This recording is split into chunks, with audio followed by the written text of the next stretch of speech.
Bon, merci Florence, parfait, super. Écoutez, bonjour à tous, et à toutes, je suis ravi de vous retrouver. Donc j'aurais bien aimé qu'on ait un contact avec Isabelle, qui était absente la dernière fois, puisque je voulais savoir si elle avait pu prendre connaissance de la session passée grâce à l'enregistrement vidéo. Pour aujourd'hui, donc on va essayer de rentrer, de continuer un petit peu notre exploration des webinaires. Donc je voudrais qu'on revienne rapidement un petit peu sur ce qu'on a vu la semaine dernière en termes de méthodologie d'organisation des webinaires, et voir un petit peu à froid si vous avez eu le temps d'y repenser, de vous replonger un petit peu dans cette activité. On va voir après un petit peu la partie animation. Alors, on va travailler un petit peu là-dessus. Et dans deux autres temps, on va continuer à dérouler ce qui est attendu de vous dans le cadre du travail en binôme. Là, on avait constitué les binômes la fois précédente. Et nous verrons un petit peu, là, en fonction aussi de vos projets, la face cachée que vous ne voyez pas de l'arrière-boutique pour l'animateur avec la gestion des documents, des interactions, donc ce que vous aurez à manipuler dans le cadre de votre animation. Isabelle, toujours pas. Alors, ce que je vous propose, si vous voulez bien, c'est de revenir dans cette méthodologie d'organisation que nous avons vue la semaine dernière au travers de cette carte, de la carte mentale que je vous avais proposée. Donc, je vais activer un tableau blanc. Vous vous souvenez, comme la dernière fois, vous avez les outils d'édition qui sont disponibles en bas de votre écran. Et je vais vous demander de saisir, hein, vous le souhaitez, dans le tableau est vierge, un, un ou plusieurs mots représentant ce qui vous semble les points de vigilance essentiels dans la méthodologie d'organisation qu'on a vue la dernière fois. Donc, histoire de se remettre un petit peu dans le bain. Donc, j'active ce tableau blanc. Voilà. Donc, je vous laisse venir saisir directement sur la zone. Donc, vous vous souvenez, vous utilisez les outils en bas de l'écran. Donc, vous cliquez sur le T pour créer une zone de texte. Et ensuite, vous pourrez déplacer ces zones de texte en utilisant l'outil sélection avec le rectangle en pointillé avec la flèche qui est un petit peu sur la gauche. Donc l'idée, voilà, c'est de reciter un petit peu les points de vigilance qui vous semblent essentiels ou que vous avez retenus comme étant importants dans cette méthodologie. Alors la flèche, c'est effectivement très important.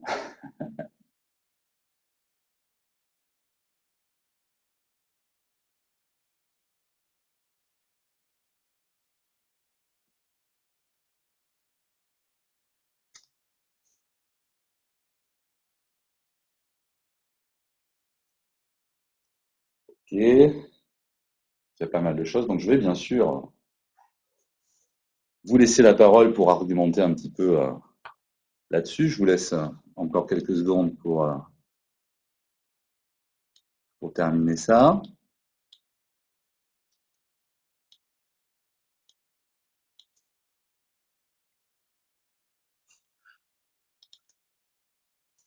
Alors, dans les fonctionnalités que nous n'avons peut-être pas vues, alors je ne sais pas si vous l'avez identifié, mais là, vous voyez qu'on a des couleurs de police différentes. Et si vous défilez avec votre souris sur une des zones de texte, vous verrez qui est l'auteur de la zone de texte. Donc je vais essayer du coup de voir avec vous, de distribuer la parole en fonction des signes. Alors, allez, je prends le premier mot. Donc, Éléonore, qui nous indique en haut le mot cible. Alors, est-ce que tu peux activer ton micro, Éléonore, et nous dire alors pourquoi cible? Un point de vigilance important. Alors, Nathalie, tu disais Oui, la. alors en fait pour moi, oui. Pardon, excuse-moi juste une seconde parce que je vois Nathalie qui doit être en train d'essayer d'écrire avec le pointeur laser, ou qui a utilisé le pointeur laser, ou les zones de dessin. Il faut utiliser la zone de texte, Nathalie. Il faut cliquer sur le T en bas en bas de l'écran du menu, cliquez sur le T et ensuite créer une zone de texte sur le tableau blanc pour saisir. Hein. C'est bon, j'ai déjà écrit, mais en fait, je pensais que ça allait pas pointer sur le tableau. Je m'amusais à faire des points et c'est pas bon. Excusez-moi. Il n'y a pas de souci. Pardon, Éléonore. Donc, les cibles. Oui, j'ai écrit cible parce que je pensais qu'il était primordial de savoir à qui on s'adresse et quelle est la connaissance du sujet et des gens à qui on s'adresse, euh, surtout en termes de contenu et puis savoir et d'animation. D'accord. OK, merci. Savoir. Catherine, juste en dessous, nous a dit choisir le moment idéal. Dans la continuité de ce que vient de dire Eleanor sur la cible, effectivement, quand on a défini la cible, eh bien, choisir le moment idéal pour mobiliser les personnes que l'on veut toucher. Donc, on avait vu que les lundis, les mercredis et les vendredis étaient des jours peut-être à proscrire, sauf évidemment si on veut toucher peut-être la cible, peut-être maman le mercredi, mais ça serait hors temps de travail dans ce cas-là. Effectivement. Alors, Catherine nous a dit de tester à côté également. Alors, je vois grosse étape de préparation en phase, Sylvie. Alors, la phrase n'est peut-être pas terminée en phase amont, je suppose, ou en phase pré. Sylvie. Alors, effectivement, la partie analyse, l'étape analyse, est une étape qui semblait incontournable et surtout très importante. Voilà. Donc, prévoir ça, c'est quelque chose que j'ai retenu, qu'il y avait donc un certain nombre de contraintes à prévoir dans cette étape d'analyse, voilà, dans la préparation. D'accord. Donc, En c'est en amont. phase d'analyse. Très bien, Oui. merci. Aurélie nous dit utiliser une méthodologie globale.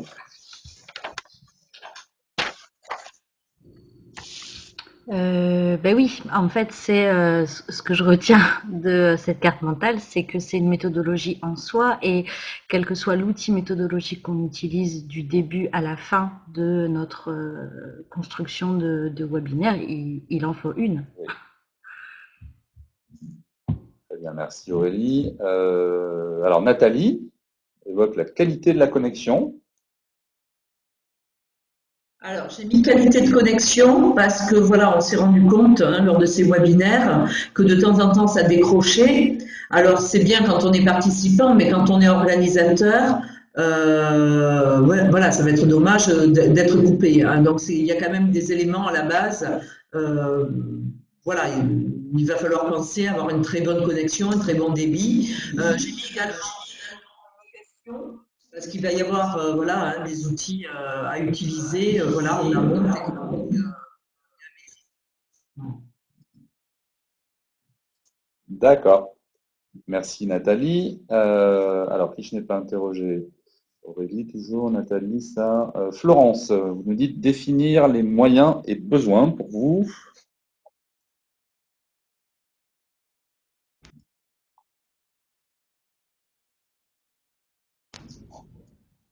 Oui, vous m'entendez? Oui. Très bien. Est-ce que vous m'entendez? Oui, oui, on vous entend très bien. Très bien, d'accord. Parce que moi, en fait, j'ai recoupé la caméra parce que c'est un peu haché de mon côté. Oui, bah moi, c'est ce qui m'a paru effectivement important, c'est de prendre le temps en fait dans la phase d'analyse, hein, ce qu'a repris déjà plusieurs fois aussi sur le tableau blanc, vraiment être dans la phase d'analyse pour à la fois le contenu, mais aussi tout le reste à côté, hein, en fait, qu'on n'imagine pas forcément au début. Voilà. D'accord, très bien, merci. Louise nous a parlé de la gestion du timing.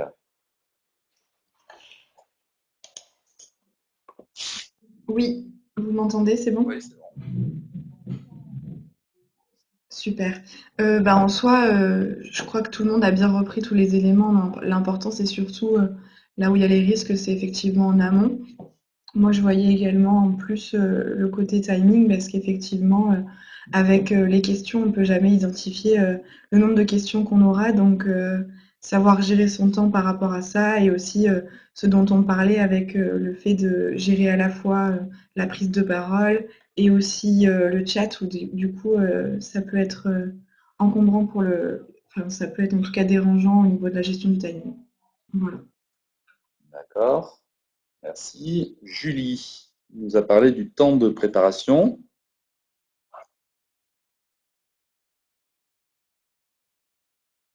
Oui, ça c'est ce qui m'a le plus marqué par rapport au temps pour englobant l'organisation du webinaire avant effectivement le webinaire.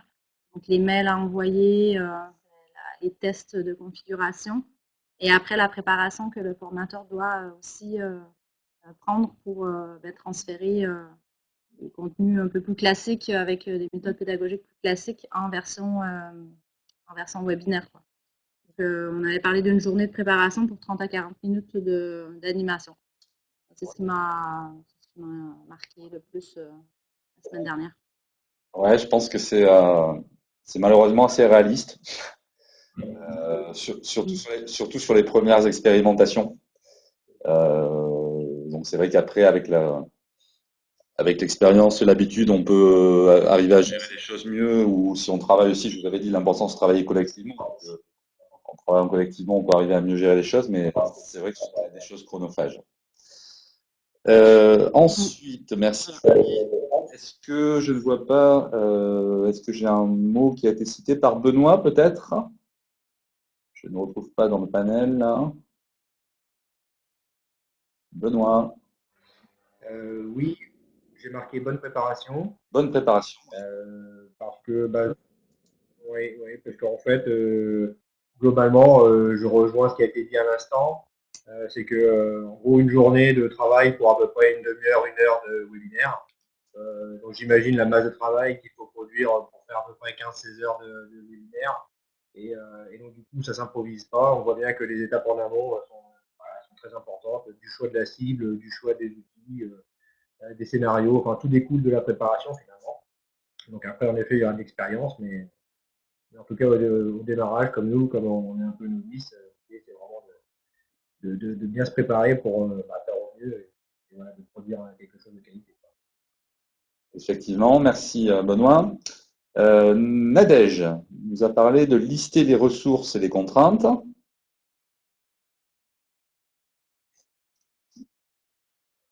Oui, j'avais mis aussi bien une bonne analyse des besoins que lister les ressources et les contraintes. Toujours cette idée de la phase d'analyse qui est le socle, de tout ce qui en découle. Et comme on vient de le dire de manière générale, qui est importante, longue, peut-être un peu fastidieuse et en même temps indispensable à un déroulé un petit peu plus fluide, peut-être des étapes ensuite de Tout à design, fait. etc. Bien, écoutez, merci beaucoup. Donc, entre-temps, Jean-Marc nous a rejoint. Donc, Jean-Marc, tu as vu que nous sommes en train de renoter là, pour chacun d'entre nous quels étaient un petit peu les points de vigilance qu'on avait retenus là, du travail qu'on avait réalisé sur la méthodologie d'organisation des webinaires. Avant de te donner la parole pour éventuellement toi aussi citer un élément, Isabelle, qui nous a rejoint là. On a commencé un petit peu sans vous tout à l'heure. La semaine dernière, vous étiez absente. Donc, je voulais savoir, d'une part, si vous aviez eu le temps, je vous avais envoyé le lien de pouvoir visionner la vidéo direct de la semaine dernière ou pas du tout. Oui, j'ai regardé une grosse partie. Donc j'ai pu faire prendre des notes, revoir un petit peu globalement ce qui avait été vu, et puis les groupes, le fait qu'il y ait un travail personnel, enfin de binôme à remettre. Donc voilà un petit peu les éléments, la méthode à dit, enfin, voilà, j'ai vu un petit peu D'accord. tout ça. Donc, ça ne vous est pas complètement étranger ce que nous sommes en train de dire. Donc, est-ce que vous aussi, vous auriez du coup un point de vigilance à citer ou déjà?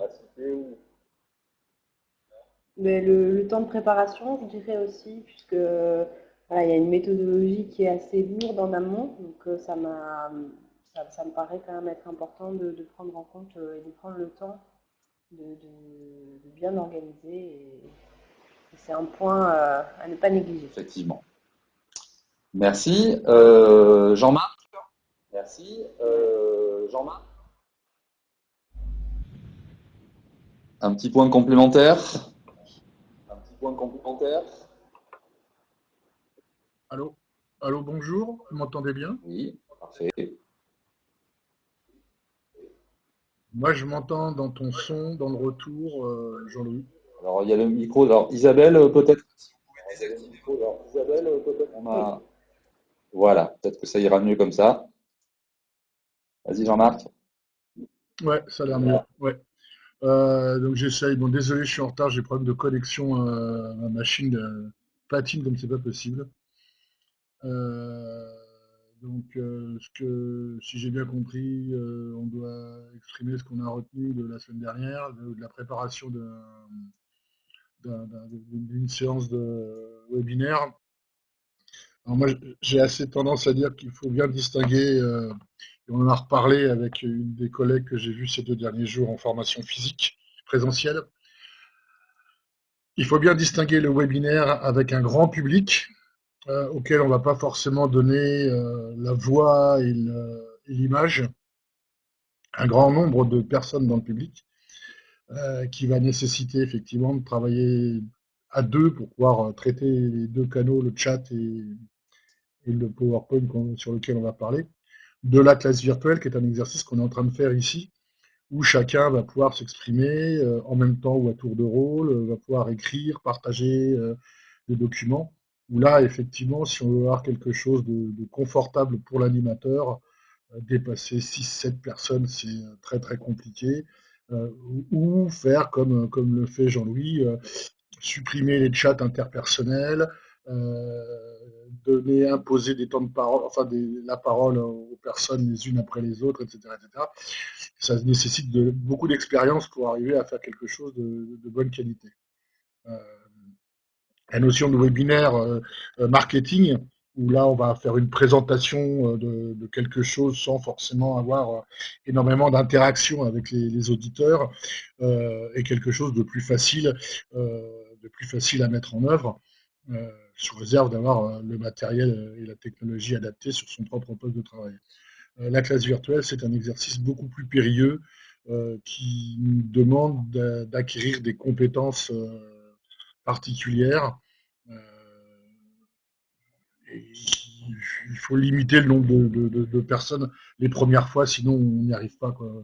Ça produit une prestation de piètre qualité qui va désengager les apprenants, qui va leur donner envie de ne pas y revenir tout simplement parce que ça marche pas, c'est pas bien. Voilà. Et on perd un peu leur motivation à utiliser de la classe virtuelle pour éviter la synchrone.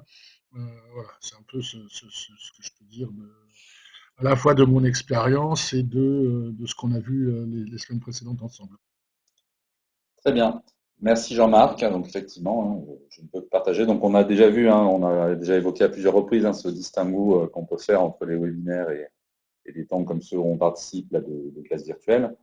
Donc c'est vrai que j'essaie aussi au travers des différentes sessions de vous montrer un petit peu toute la palette d'outils qu'on peut mobiliser dans ces temps de classe virtuelle. Mais effectivement, comme le dit Jean-Marc, sur un temps de webinaire, on est sur quelque chose d'un peu moins, qui s'adresse à un auditoire plus large, on ne peut pas utiliser toute cette palette d'outils. Donc, on avait vu, les canaux de communication sont plus limités, on va privilégier le chat avec une coordination, je ne vais pas revenir sur tous ces éléments. Écoutez, merci à tous. Donc, on va enchaîner. Alors, on va essayer de voir un petit peu, on avait dit qu'on allait parler aujourd'hui d'animation, puisqu'on a vu le travail préparatoire en amont et le suivi éventuellement qu'on pouvait faire après l'organisation, la session du webinaire. Donc, on va essayer de travailler sur la partie animation, l'instant T, on va dire.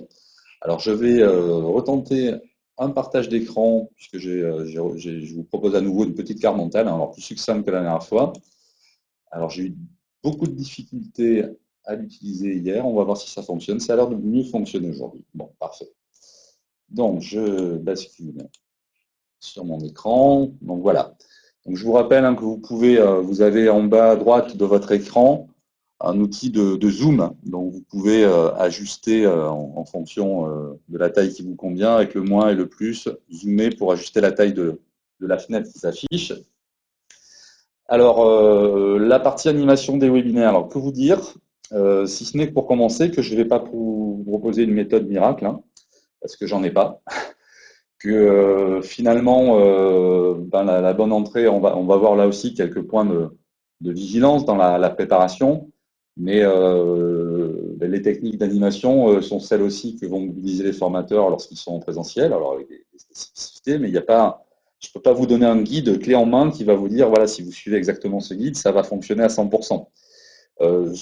Ce qu'on peut redire, et ce sur lequel je vais insister à nouveau, c'est par contre effectivement le fait que là aussi, ce temps-là nécessite encore plus que les autres une préparation extrêmement minutieuse et qu'il faut essayer de ne pas laisser de place du tout à l'improvisation, surtout les premières fois, je le répète à nouveau, parce que si vous commencez à patiner un peu, à chercher vos mots, à ne pas réussir à enchaîner les différentes séquences que vous avez prévues, à vous mélanger un petit peu les pinceaux, c'est vrai que on risque de perdre l'auditoire. Donc le but du jeu, c'est de maintenir sur un temps qui est relativement court, hein. On avait parlé la semaine dernière du bon timing pour un webinaire, donc on était entre 30 et 1 heure.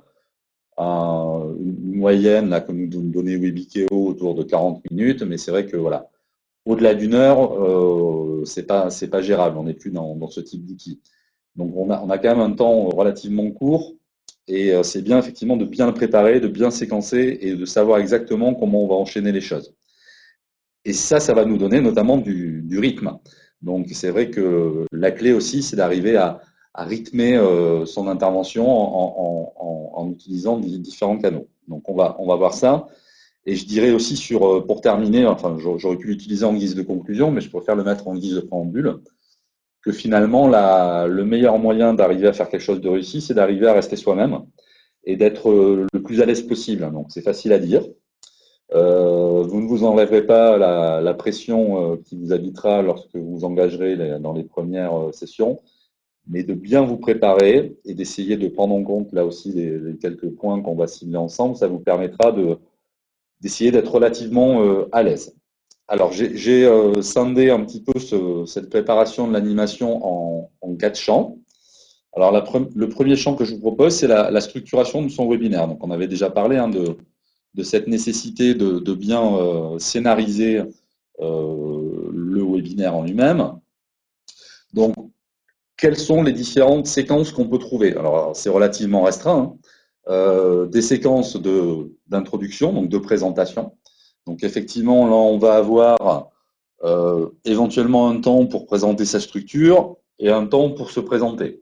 Alors, on a l'habitude de dire que ce temps-là doit être relativement restreint et ne doit pas empiéter sur tout le reste, parce que l'intérêt, c'est pas de parler de soi, mais c'est de se focaliser sur le sujet et les objectifs que l'on a définis en amont. Donc, c'est un temps qui est incontournable, mais c'est quelque chose sur lequel il ne faut pas passer trop de temps. Donc, si on est on peut donner aussi une moyenne, un ratio éventuellement. Il ne faut pas que ça excède 10% pardon, du temps total de votre présentation. Donc, si vous êtes sur quelque chose qui dure 40-45 minutes, vous ne dépassez pas 4 minutes pour l'introduction et la présentation. Donc, ce n'est pas la peine de raconter sa vie en long, en large et en travers, toutes ses expériences, toutes les missions, tout ce qu'on a fait. Ça a peu de chances de passionner tout le monde. Donc néanmoins, ce temps d'introduction est important et c'est un moyen aussi de briser la glace, de se présenter. Enfin, nous, on apparaît physiquement en tant qu'animateur auprès des participants que l'on ne voit pas.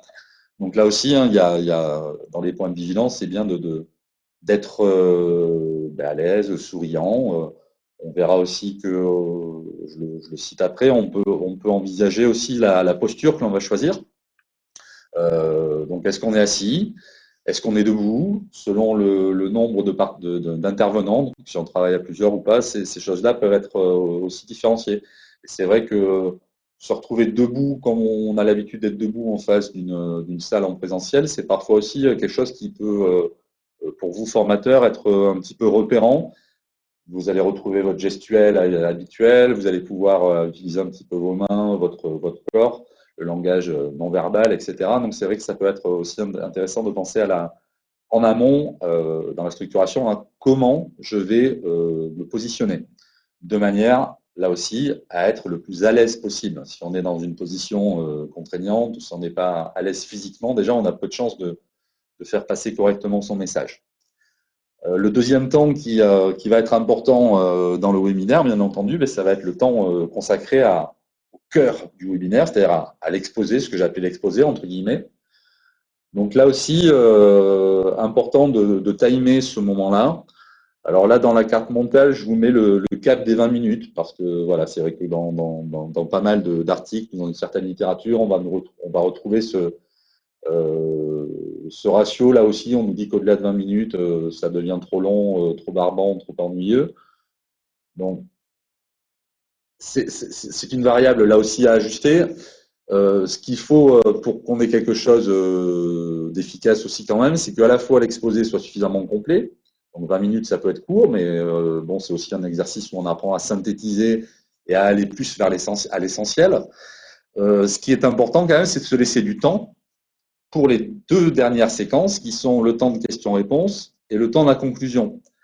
Alors, le temps des questions-réponses, il est essentiel, puisqu'on l'a dit, l'idée d'organiser un webinaire, c'est aussi d'aller vers quelque chose où on va pouvoir avoir des interactions, même si elles sont plus limitées que dans l'exercice que nous faisons aujourd'hui.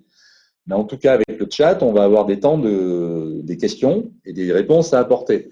Donc, il ne faut pas minimiser ce temps-là pour ne pas laisser les participants, là aussi, avec un goût un petit peu d'inachevé, c'est-à-dire à savoir que si j'essaie de participer, je pose une question, j'émets un commentaire, et s'il n'est pas pris en compte par les organisateurs, par l'intervenant, je vais être déçu. Donc, l'objectif est que les participants s'y retrouvent. Donc, effectivement, de pouvoir bien calibrer ces temps-là en se laissant suffisamment de temps, mais pas trop, pour aborder tous les points que l'on souhaitait aborder dans son exposé, et aussi laisser du temps pour que les participants se sentent vraiment acteurs de ce moment et qu'ils aient le temps de répondre aux questions. Enfin, qu'ils aient le temps de poser leurs questions et qu'on prenne le temps de leur répondre pour qu'ils se sentent concernés. Alors là aussi, il peut y avoir plusieurs stratégies, on en reparlera tout à l'heure. On peut structurer son webinaire en disant, mais voilà, je pars sur quelque chose d'assez classique, présentation, temps d'exposé, temps des questions-réponses et un temps de conclusion, qui est important. Ou alors, je peux essayer pour là aussi donner un peu plus de rythme et donner le sentiment aux participants d'être plus en action dans ce temps-là, décider de laisser plusieurs temps qui seront consacrés aux questions-réponses. C'est-à-dire que je peux scinder mon exposé éventuellement en plusieurs parties ou en plusieurs temps et proposer de répondre à des questions avant la fin de l'exposé. Donc là aussi, c'est une stratégie qui peut s'avérer payante, mais qui demande là aussi une certaine rigueur dans l'animation, parce qu'il ne faut pas se laisser déborder par les questions, le temps qu'on va consacrer à leur répondre, et le risque est de perdre peut-être un petit peu le fil de son déroulé. Donc, il y a ce sont des stratégies différentes qui ne s'opposent pas, qui sont toutes les deux possibles, complémentaires ou aussi efficaces, mais effectivement, il faut bien en amont avoir pensé à comment je vais réagir. Est-ce que je définis d'entrée de jeu, et dans la présentation, ça fait partie... pardon, j'ai oublié de dire tout à l'heure, quand je dis présenter sa structure, c'est aussi présenter la structure du webinaire. Donc, on va annoncer un petit peu, comme quand on commence une session de formation, mais comment on va se dérouler les différents temps. Et donc là, on peut annoncer qu'effectivement, il y aura un temps d'exposé pendant lequel l'intervenant ne réagira pas aux questions en direct.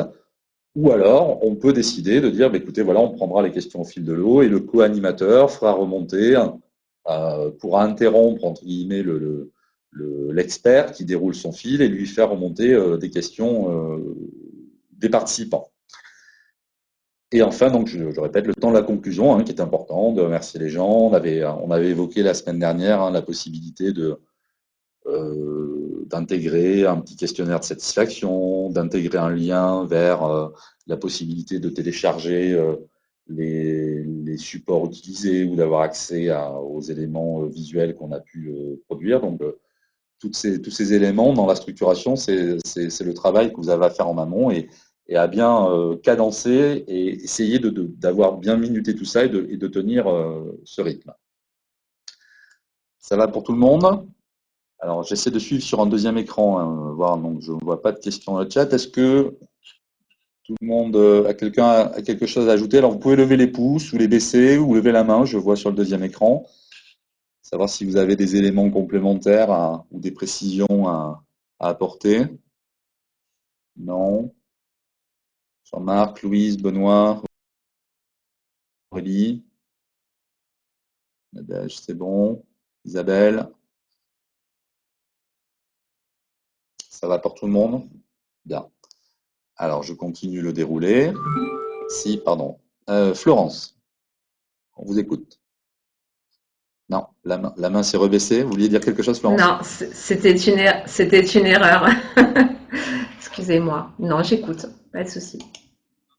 Il n'y a pas de souci. Alors, ensuite, le deuxième enjeu principal, ça va être comment capter l'attention. Puisqu'effectivement, là, on est un petit peu en dehors de ses repères. Là, typiquement, en face de moi, j'ai ma carte mentale et je ne vous vois pas. Si ce n'est aussi dans les artifices, je peux jongler avec un deuxième écran pour avoir un petit aperçu de ce qui se passe, mais je m'adresse à un public que je ne vois pas. Donc ça va être difficile, ça peut être compliqué d'arriver à dérouler son fil comme ça, un petit peu à l'aveugle, sans se rendre compte de l'auditoire ou sans avoir de réaction. Donc essayer de capter l'attention dans ces conditions-là, ça peut être quelque chose de difficile. Alors, ça c'est un artifice qui n'est pas spécifique au webinaire, hein. Je pense que vous avez déjà entendu ça dans d'autres contextes, mais c'est lié à des techniques d'animation. Mais c'est vrai qu'on peut imaginer un petit peu personnaliser son auditoire, c'est-à-dire avoir au préalable mentalisé dans sa tête quelqu'un à qui on s'adresse. Alors ça peut être plutôt quelqu'un de familier ou quelqu'un de bienveillant avec nous, avec qui on a l'habitude de converser, avec qui on est à l'aise. Et donc essayer de s'imaginer un petit peu dans la posture de s'adresser à quelqu'un que l'on connaît. Donc ça permet de personnaliser, de nous aider à personnaliser un petit peu l'auditoire et d'avoir d'étayer un petit peu notre débit et d'essayer de faciliter un petit peu la façon dont on va s'adresser aux autres, hein. Alors là, j'ai repris des choses que vous pourrez trouver. Oui, pardon. Aurélie.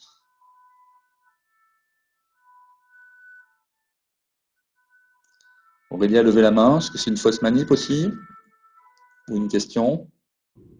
Non, pas du tout. C'est que j'ai commencé à parler sans allumer mon micro. Oui, ce que je voulais dire, c'est que effectivement, moi, par exemple, ça fait typiquement partie de mes préoccupations, c'est-à-dire la capacité d'être, comment on va dire ça, d'animer au sens de donner vie à son propos dans ces conditions-là. Et du coup là, quand l'exemple en fait d'imaginer une personne qu'on connaît, etc., je me dis même pourquoi pas se mettre la photo ou des photos de personnes qu'on connaît, pas loin de soi. Enfin voilà, moi typiquement je pense que ça pourrait m'aider. Voilà, Oui. voilà. C'était juste pour partager cette pensée. C'est une excellente idée, effectivement, d'avoir une photo effectivement à côté de soi. Ça peut être effectivement quelque chose d'étayant et qui va vous aider, vous décontracter, faciliter les choses. Effectivement, hein, si vous avez d'autres idées comme ça, c'est vrai que c'est une bonne idée. Donc, je reviens, pardon, à capter l'attention. Alors, je disais, oui, je commençais à dire que vous allez trouver ça, il y a beaucoup de publications sur des sites web, sur l'animation des webinaires. Il n'y a pas forcément grand-chose de plus précis que ça, mais on vous parle souvent un petit peu des trois stratégies qu'on peut développer. Donc, effectivement, on peut imaginer trois stratégies différentes pour organiser son propos. Donc, une stratégie d'explication, une stratégie de solution, une stratégie dite de storytelling. Donc, on va se mettre en position de raconter une histoire. Alors, je vous laisserai aller un petit peu plus loin sur les trois. L'idée, c'est quand même d'arriver à construire son argumentaire et son exposé. Donc, la stratégie d'explication, ce serait l'idée plutôt d'arriver et d'enchaîner des choses point par point. On en est plus un petit peu sur la notion de peut-être de méthodologie, comme on a vu la semaine dernière, où on va étape après étape dérouler un fil, et où là on peut peut-être s'appuyer sur ce séquençage en différentes étapes pour là aussi créer de l'interactivité et renvoyer la balle en proposant à chaque étape aux participants d'amener un commentaire, de poser une question, mais de dérouler son fil un petit peu comme ça dans une stratégie d'escalier, marche après marche, et en essayant d'amener à chaque fois quelque chose de nouveau ou alors si on est dans une stratégie plus pédagogique d'approche d'un concept, d'essayer d'aller du plus simple au plus complexe. Donc en essayant de structurer en différents niveaux comme ça, donc en ayant la possibilité de faire un point d'étape à chaque palier, je dirais, en donnant ou en prenant le temps de répondre aux questions des participants. Une autre stratégie qu'on nous propose régulièrement, c'est de pouvoir se poser en termes de vous avez un problème et je vais apporter une solution. Alors ça marche bien aussi en termes je dirais, de teasing ou de bande-annonce quand on prépare son webinaire. C'est vrai que la dernière fois, j'incitais un peu aussi sur le fait que un des éléments qui va être important, c'est de donner envie aux gens de participer. Donc, avant de capter l'attention sur le moment, il aura fallu leur donner envie de participer. Donc, plutôt que d'annoncer un sujet sur une thématique qui peut nous concerner, mais de proposer ce sujet sous une forme de problématique, en ayant, en fonction de toute l'analyse qu'on a fait au préalable dans l'étape précédente, essayer d'avoir trouvé une façon de formaliser cette problématique qui peut parler aux gens, leur dire effectivement, moi je me retrouve, j'ai ce problème au quotidien, ou dans ma structure, ou dans mon environnement, et de venir ici en disant, vous avez ce problème, j'ai les solutions, ou j'ai la solution, j'ai des solutions à vous apporter. Donc là aussi, c'est important, ça peut être une bonne approche, une bonne entame. Et donc, il faut arriver à bien travailler, par contre, sur la rédaction, la conception de la problématique et comment, là aussi, je vais apporter des solutions ou éventuellement à apporter des fausses pistes sur de mauvaises solutions pour essayer de faire un travail un petit peu de teasing, là aussi, d'essayer de se faire réagir les participants. Donc, ça peut être une stratégie importante, enfin efficace aussi, pardon, pas importante, mais efficace. Et enfin, la stratégie de raconter une histoire. Alors, ça peut se passer mais c'est vrai qu'on sait que on arrive à embarquer plus facilement les gens peut-être si on arrive à romancer, entre guillemets, un petit peu notre propos. Alors, raconter une histoire, ça peut être soit carrément avoir écrit ou scénarisé, là aussi, sous forme plus littéraire ou sous forme plus romanesque, son propos. Et ça peut être aussi en s'appuyant sur des expériences vécues ou des expériences constatées sur un vécu. Voilà, par rapport à telle problématique, j'ai assisté une fois dans une entreprise à telle situation, voilà comment s'y sont pris des acteurs pour essayer de trouver une stratégie. Donc voilà, d'essayer de donner du corps à un exposé pour essayer de le rendre un petit peu moins théorique, là aussi, de personnaliser, ça peut être un bon moyen d'arriver à capter son auditoire. Mais voilà, il n'y a pas. Là aussi, ça va être la qualité, enfin, c'est un mélange entre la qualité de son expression, la façon qu'on va avoir de raconter les choses, la qualité de ses supports, on y vient après, et ces stratégies qui vont permettre d'être efficaces. Il n'y a pas. C'est pas l'un ou l'autre, il faut arriver à doser un petit peu et assembler tout ça un petit peu en même temps pour arriver à faire quelque chose d'efficace. Des commentaires parmi vous avant de passer au deux champs suivants ou pas. Alors Jean-Marc disait qu'il ne voit qu'une caméra. Alors je pense que comme je suis passé en mode partage d'écran, ça a désactivé vos caméras, donc c'est à vous à les réactiver si vous souhaitez les afficher. Est-ce qu'il y a des commentaires par rapport à ces histoires de capter d'attention, de stratégie? Est-ce que quelqu'un a éventuellement une expérience un vécu à nous soumettre sur en ayant participé à un webinaire où il y a eu comme ça une posture d'apporter une solution, de raconter une histoire, quelque chose comme ça. Ça vous parle?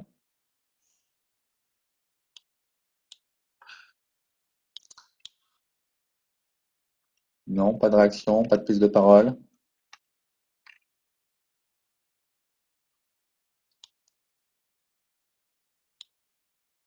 Alors, pardon, il y a encore Jean-Marc qui nous demande. Maintenant, tu les vois toutes, effectivement. Alors, si vous souhaitez n'avoir que la webcam du participant, sachant que la mienne, enfin de celui qui s'exprime, sachant que la mienne, là, pour l'instant, est masquée comme je partage mon écran, mais en haut à droite, vous avez une petite roue dentée qui correspond aux paramètres. Donc, si vous cliquez sur les paramètres, vous avez l'affichage des caméras et vous pouvez sélectionner caméra unique. Et quand vous sélectionnez caméra unique, il vous propose de faire un focus sur l'utilisateur qui parle, par défaut. Donc, vous pouvez appliquer ce choix et vous ne verrez éventuellement que celui qui s'exprime à l'écran. Donc là, vous pouvez explorer un petit peu ces documents, là, ces paramètres qui vous permettent de régler ça. Alors, Nadège nous dit là, Nadège, je vous en prie, exprimez-vous à l'oral sur le storytelling. Allô? Oui, ça y est, c'est bon, ça fonctionne. Oui, c'est ce que je disais, c'est que je trouve que le storytelling, on en entend beaucoup parler en ce moment, et c'est pas si simple en fait. Savoir raconter une histoire, justement, pour capter l'attention, c'est tout un art. Vous parliez de scénarisation. On est vraiment sur des compétences qui demandent parfois à être développées, travaillées, et qui sont pas forcément intuitives. Donc, on apprend là, dans cette formation à animer des webinaires, et on aura peut-être besoin de la formation pour faire du storytelling. Oui, effectivement, et ça mériterait largement une formation complémentaire. Ouais. Oui, une méthode, comme le dit Jean-Marc, mais c'est vrai qu'il y a la dimension artistique. Hein, c'est vrai que si on veut rentrer dans cette capacité d'animation, c'est quelque chose d'assez spécifique, et ça, c'est une méthode et peut-être une vision artistique qui peut amener une couleur différente, effectivement. Merci Nadège. Alors, je déroule encore. Donc après, la quatrième chambre, donc, ça va être de préparer, puisqu'on passe effectivement par un message oral. Donc ça va être effectivement de travailler la partie orale. Alors, ici, donc l'importance de la voix. Alors effectivement, hein, ça va être votre vecteur de communication essentiel, hein, parce que là aussi, vous n'êtes pas présent physiquement. Alors, même si tout à l'heure, je disais que en fonction de la prise de vue aussi que vous allez organiser, du cadrage, entre guillemets, que vous allez pouvoir mettre en œuvre sur l'intervenant ou sur vous-même si vous y parlez, si vous êtes devant la webcam de votre ordinateur, comme vous l'êtes en ce moment, donc avec une prise de vue, un cadrage très serré en gros plan principalement, donc on perd complètement, on voit même pas vos mains ou on voit pas votre corps s'exprimer. Si vous êtes debout, vous avez l'occasion d'avoir un petit peu de... mais là aussi, hein, on avait parlé la dernière fois, c'est dans l'analyse de l'existant et dans les moyens, c'est aussi le matériel. Donc, est-ce qu'on a un matériel spécifique pour la prise de vue? Mais ça va être important donc de savoir, d'arriver à placer sa voix correctement. Alors, placer sa voix en termes de rythme. Donc, c'est vrai qu'on a le rythme là de ces sessions à distance. Il est compliqué parce qu'il peut être parasité par plein de choses, à savoir, là, je m'entends parler sur un rythme qui me semble convenable, mais le retour qu'ont les participants, et chacun d'entre vous a un retour un peu différent, puisqu'on va avoir, avec la diffusion en ligne, des effets de latence. Il peut y avoir certains qui ont un temps haché, un fil qui est un peu haché, il peut y avoir des décalages. Donc, en tout cas, ce qu'on peut dire, c'est qu'il faut essayer de ne pas s'exprimer trop rapidement. Plus on va parler rapidement, plus on risque, là aussi, que des participants qui auront quelques micro-coupures ou quelques décalages puissent perdre une partie de ce qu'on va donner. Et puis, ça va être aussi en termes de suivi, si on a l'impression d'avoir quelqu'un qui défile ou qui déroule ça trop tôt, pas de course, ça va être un petit peu compliqué à suivre. Donc, là aussi, il faut faire attention à être dans un rythme qui est un rythme entre guillemets normal, hein, donc ni trop lent, ni trop rapide, et essayer d'avoir un ton là aussi, qui soit le plus vivant possible. Donc, à bannir, bien entendu, la lecture. Donc, même si c'est bien de préparer son intervention, essayer de ne pas lire et d'avoir des phrases tout écrites, parce que si on a des phrases sous les yeux qui sont écrites, ben, le risque, c'est effectivement de les lire, et on n'est peut-être pas tous suffisamment de bons orateurs pour avoir un discours écrit sous les yeux et arriver à le rendre vivant. Donc là aussi, on peut se conseiller d'avoir, plutôt qu'un texte écrit, d'avoir des mots-clés. Je ne sais pas si certains d'entre vous, c'est ce que je conseille aussi quand on travaille avec des formateurs du réseau des Greta, quand on travaille sur l'enregistrement de capsules vidéo, là aussi je leur dis non, on n'écrit rien, vous préparez votre intervention, vous savez ce que vous voulez dire, on a quelques minutes et vous structurez votre parcours avec des mots-clés. Donc là aussi ça permet d'avoir un fil conducteur, de savoir un petit peu comment on enchaîne les éléments, mais de rester dans quelque chose qu'on ne va pas lire. Je fais une petite parenthèse que je ne l'avais pas dit la dernière fois. Là aussi, dans les artifices, ça peut être bien dans la mesure où on essaie de s'adresser directement dans son auditoire, donc de garder les yeux rivés vers l'outil qui est l'outil de prise de vue, donc à savoir ou la webcam ou la caméra qui est là. Ça va être important. Si on est sans cesse la tête tournée pour aller regarder ses notes ou si on décroche trop souvent de l'objectif, là aussi, les gens vont avoir l'impression que vous ne vous adressez pas à eux. Donc là aussi, il y a la technique un petit peu, voilà, si on a des mots-clés, c'est bien de les organiser, alors que ce soit de manière numérique avec une tablette ou de manière très artisanale avec des post-it qu'on a scotché ou un bout de papier qu'on a scotché sous son écran d'ordinateur. Mais effectivement, d'avoir une sorte de prompteur qui va vous permettre d'avoir le fil sous les yeux, mais qui va vous éviter d'avoir à tourner la tête pour sans cesse vous dégager de l'auditoire. Donc, de bien sentir, là aussi, les yeux, ils sont importants. Hein. Si on a le regard qui se dégage tout le temps de l'auditoire, ça va être un petit peu difficile de capter leur attention là aussi, et qu'ils se sentent investis de la parole que vous transmettez. Donc, pardon, parenthèse terminée, je reviens donc sur la voix, donc on parlait de rythme, hein, de ton, et puis là aussi le volume, hein, comme quand on s'adresse à un auditoire physiquement dans une salle de formation, il faut arriver à placer sa voix correctement. Donc là aussi, c'est une histoire d'habitude, hein, il ne faut pas parler trop doucement, il ne faut pas parler trop fort, donc on a des possibilités de régler un petit peu l'intensité ou le volume de sa voix dans les outils logiciels qu'on va utiliser, mais il faut effectivement essayer d'arriver à placer sa voix. Donc là, j'ai recité quand même le langage corporel, hein, parce que voilà, si on arrive à être équipé d'un matériel qui permet d'être sur une prise de vue différente de la simple webcam de l'ordinateur, ça permettra là aussi d'utiliser plus le langage corporel et d'être un petit peu plus engageant, peut-être un peu plus, d'arriver à communiquer différemment avec les participants.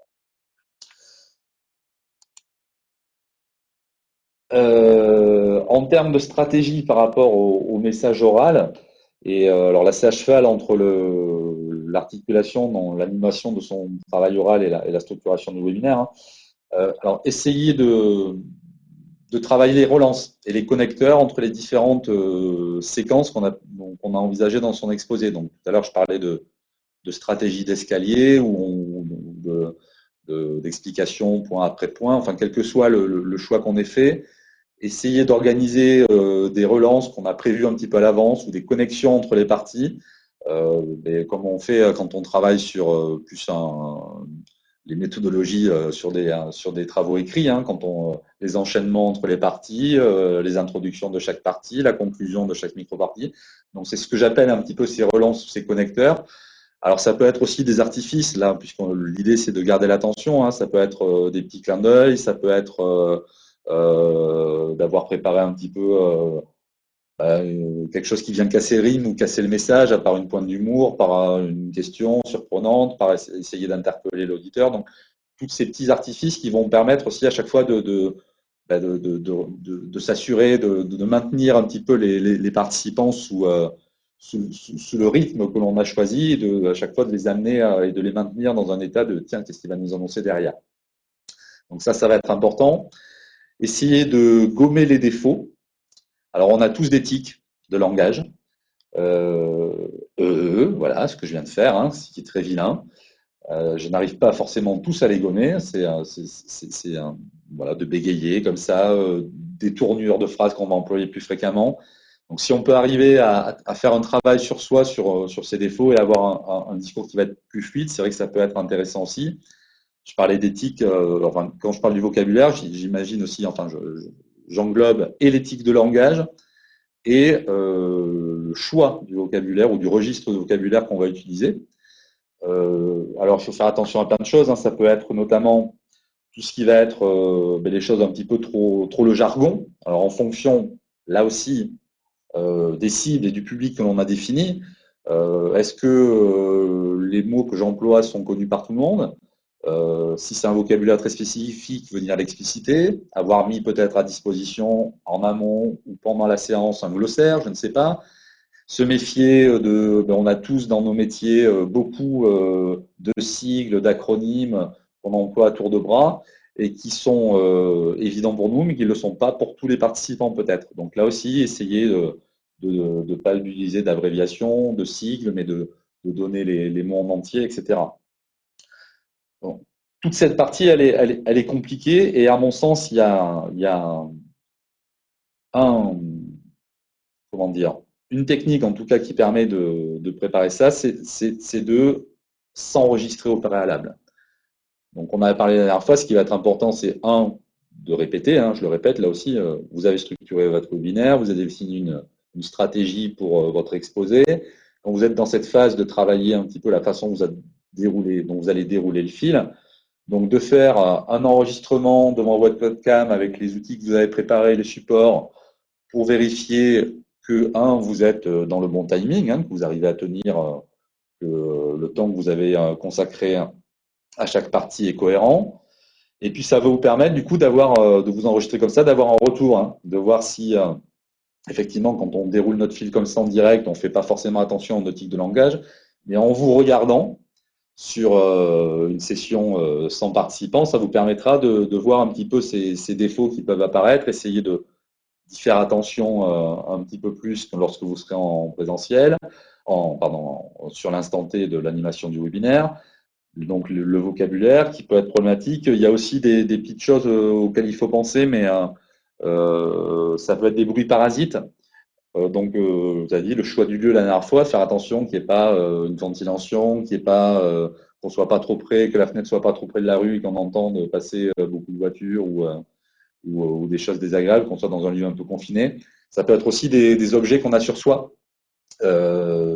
Méfiez-vous.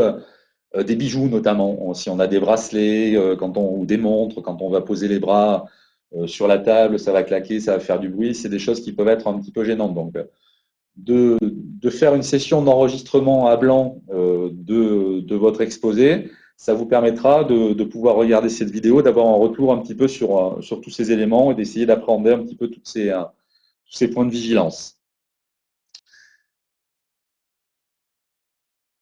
Alors, des questions, je regarde un petit peu à côté, pardon. Donc Jean-Marc nous a, voilà, sur la communication narrative, on était toujours sur des compléments sur le storytelling. Par rapport à ce que je viens de dire sur la médiation orale, sur la préparation, sur la répétition, un commentaire, un complément? Non, une idée pour aller plus loin, pour se préparer à ça? Non? Bien. Vous me laissez vraiment tout seul, hein, aujourd'hui. Alors, on va enchaîner avec le dernier champ que j'ai ciblé.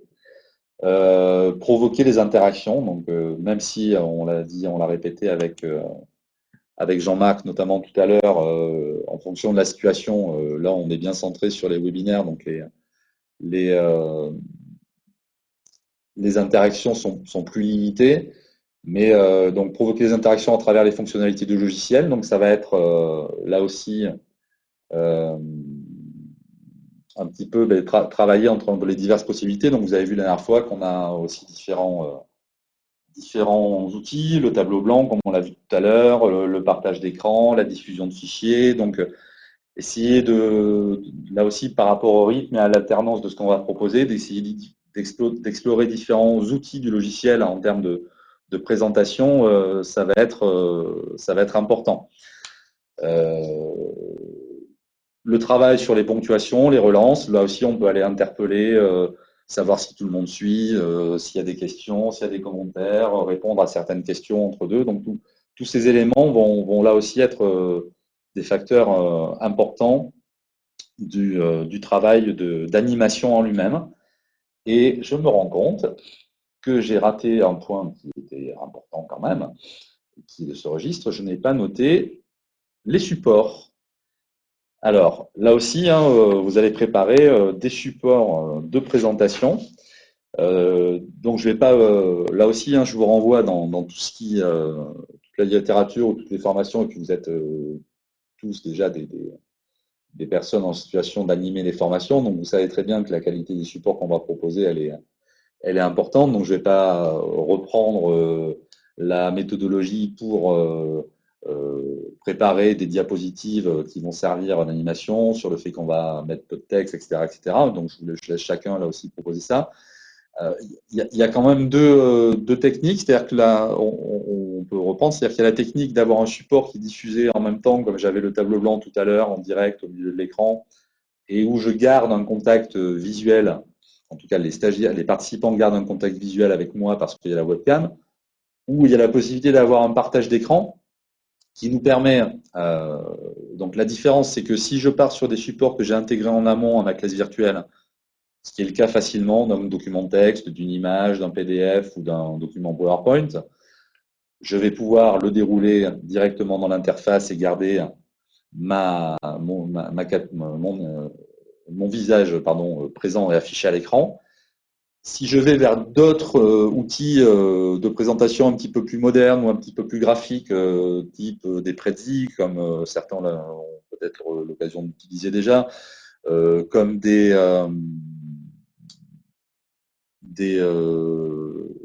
Sway, des choses comme ça. Enfin, si vous partez vers d'autres outils d'animation, comme une carte mentale, comme ça qu'on a créé sur un outil en ligne, donc là, on peut travailler via un partage d'écran, mais effectivement, on peut perdre le contact visuellement. En tout cas, les stagiaires peuvent perdre le contact visuellement avec l'animateur. Donc là aussi, à vous de gérer ou de jongler, mais peut-être entre différentes phases où on va partir sur quelque chose de plus graphique, plus vivant, plus moderne, entre guillemets, et revenir à des temps où vous serez plus en proximité avec les stagiaires, où vous pourrez maintenir l'affichage et ne plus être dans une situation de partage d'écran.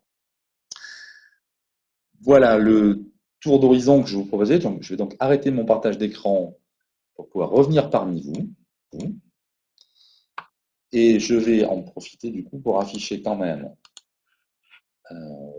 Voilà, j'ai une petite image de la carte mentale. Est-ce que voilà, ça vous donne un peu alors je sais que je vous apporte pas, c'est pour ceux qui l'attendaient, peut-être une solution clé en main et que vous allez partir d'ici en vous disant mais ok, voilà, je sais comment on anime un webinaire. Vous vous rendez compte, c'est pas aussi simple, ça va dépendre de vous, de votre personnalité, de votre entrée, de votre approche, et surtout, et beaucoup, ça va dépendre du travail préparatoire. Donc là aussi, encore une fois, ce sont quelques points clés qui me semblent importants de vous soumettre. Mais finalement, il n'y a que l'expérimentation qui vous permettra de trouver vos marques, comme les premières fois qu'on intervient devant un auditoire physiquement en présentiel, on a du mal à trouver ces points de repère, et puis on s'améliore au fur et à mesure. Alors, quelques réactions parmi vous. Aurélie nous dit, oui, ça apporte les points de vigilance qui m'importe de contempler. Donc voilà, peut-être que certains sont un peu déçus ou qu'il leur manque des éléments.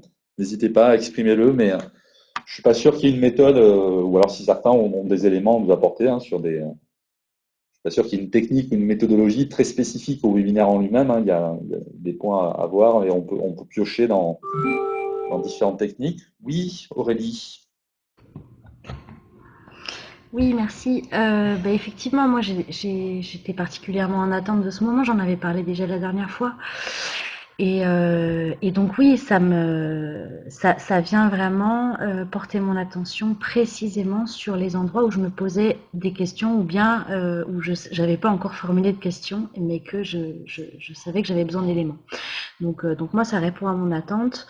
Après, de toute façon, comment aller plus loin à distance sans s'entraîner ensemble dans une salle, je le vois pas. Donc pour quelque chose à distance, moi, ça répond à mon attente. Voilà, je voulais quand même le préciser. Merci. Merci. Florence nous dit, du coup, vas-y Florence, vous pouvez parler, ce sera plus simple. Donc, par rapport aux 3 heures de travail préparatoire, on va enchaîner du coup avec ce Je projet disais, derrière. voilà, moi ça me paraît du coup très très court. Voilà, ça me paraît vraiment court, quoi. Tout ce que j'ai encore du mal à cerner une thématique ou des choses, voilà, j'en suis encore à la phase préalable, on va dire. Alors, je suis conscient effectivement que c'est court. L'idée, alors, il ne faudra pas vous mettre de pression par rapport à cet exercice. L'idée, c'est de s'y confronter au moins une fois. Donc là, on a vu la semaine dernière, aujourd'hui, un certain nombre de points clés qui vous serviront peut-être d'appui lorsque vous serez dans une phase de réaliser ou d'animer pour de vrai, entre guillemets. Là, l'idée, c'est sur les prochaines séances de s'y préparer tranquillement et de s'y confronter une première fois. Donc là, il n'y a pas d'attente particulière et on n'est que dans du droit à l'erreur et à l'amélioration. Donc il n'y a aucun souci. Après, voilà, on aurait pu proposer plus de temps, mais c'est aussi difficile quand on est à distance, quand chacun est pris là dans ses occupations professionnelles, d'y consacrer beaucoup plus de temps. C'est une fourchette, c'est une durée estimative. Donc après, si certains ont les moyens d'y consacrer davantage de temps et de s'appuyer un peu plus sur toutes ces phases, tant mieux. Après, c'est vrai que si on voulait suivre pas à pas là, tous les éléments qu'on voit, 3 heures, c'est un peu court. Mais ça vous donne déjà j'espère, une première idée, une première base pour vous lancer dans l'aventure. Oui, Louise? Pareil, ces éléments permettent bien d'identifier tous les points de vigilance. Pareil. Oui. Je disais juste que effectivement, c'est vrai que c'est peut-être bête ce que je vais dire, mais j'identifiais pas du tout. C'est vrai, enfin, je m'identifiais pas du tout au devoir parler à une caméra et que ça pouvait être compliqué, mais c'est vrai que depuis qu'on en a parlé, je l'identifie beaucoup mieux et je me dis qu'effectivement, ça va être une contrainte et une difficulté. Mais le fait d'avoir abordé tous ces éléments nous permettent effectivement de mieux nous préparer et d'essayer de sécuriser un maximum pour identifier tous les points en amont et être sûr le jour J que tout est bien ficelé, quoi. Très bien. Donc, il n'y a plus qu'à. Alors, s'il n'y a pas d'autres commentaires, effectivement, ce que je vais vous proposer maintenant, je reviens un petit peu là, le partage l'affichage des caméras, des webcams. On va revenir donc sur les prochaines. Oui. Aurélie? Non, c'est une fausse manip? Non. Oui, non, c'est pas une fausse manie. Je m'excuse, je t'ai coupé après ta superbe transition. Je sais plus les mots que tu as utilisés tout à l'heure. Pour revenir sur le sujet d'avant et où en fait il y a quelque chose qui me paraît essentiel si on veut utiliser ça dans un contexte de transmission de choses un peu précises ou de formation, qui est de faire ce que tu viens de faire, c'est-à-dire de rassurer les participants sur le fait que tout va bien et qu'on est en formation et qu'on est là pour s'entraîner et qu'on est là pour pratiquer, et ça me paraît un élément absolument essentiel en fait. Au vu des contraintes justement d'écran interposé, etc., etc. Voilà, je voulais juste le préciser parce que moi je me le suis noté pour moi. Ce sera tout. Merci. Donc voilà, je vous proposais de revenir un petit peu sur ce travail, donc repréciser un petit peu le cadre et donc revenir sur la composition des groupes. Donc je répète, l'idée c'est de pouvoir, donc il y a 6 groupes qui sont affichés à l'écran. Chaque groupe sera amené à présenter, animer un cours ou webinaire. Alors je vous l'ai mis tout en bas du document, donc c'est 40 minutes tout compris par groupe. Voilà, j'espère qu'il s'affiche pour tout le monde. Vous pouvez là aussi zoomer, jongler avec vos outils pour que l'affichage se passe correctement. Donc maximum 40 minutes tout compris. Ces 40 minutes, reprenant donc un temps de webinaire d'environ 25-30 minutes. Si vous voulez faire un peu moins, là aussi c'est pareil, il n'y a pas d'enjeu. Si ça vous semble trop long pour une première expérimentation et si ça vous met en difficulté, et si vous n'avez pas le temps de préparer suffisamment cette échéance, on peut raccourcir les durées, il n'y a aucun problème. Hein. Mais on peut partir sur cette base-là, hein, donc entre 20 et 30 minutes. Ce qui nous laissera donc là, ça veut dire en occupant les différentes phases qu'on a ciblées avant. Donc découper un temps de présentation, un temps d'exposé et un temps de questions-réponses et un temps de conclusion. Donc ces quatre phases, ces quatre principaux membres, ces quatre principales parties du webinaire. Donc essayer d'organiser ça sur ce petit laps de temps.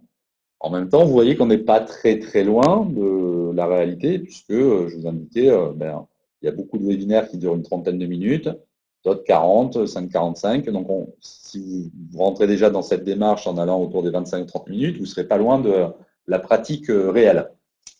Et puis, ce qui nous permettra de nous laisser un petit temps de retour et d'échange collectif autour des propositions et des temps d'animation de chacun. Et se laisser, je disais, 5 minutes de transition. Pourquoi 5 minutes de transition? Je dis là d'un point de vue technique. Parce que vous avez vu que là, pour nous retrouver dans ces sessions, je vous envoie une invitation. Donc là aussi, dans le travail que vous aurez à faire, ce que j'ai mis dans les étapes du dessus, au-delà du choix du sujet, de la présentation, vous aurez aussi l'invitation à envoyer. Donc on essaiera de jouer le jeu en temps réel, donc vous vous enverrez des liens pour nous connecter à un espace de travail, on va revenir là-dessus, sur ces outils, et donc il faudra qu'on prévoie un petit temps de latence entre le moment où on se déconnecte d'une session et on se connecte à la session suivante avec l'autre groupe, le troisième groupe, le deuxième, le troisième groupe. Donc voilà pour l'articulation temporelle un petit peu de ce temps-là.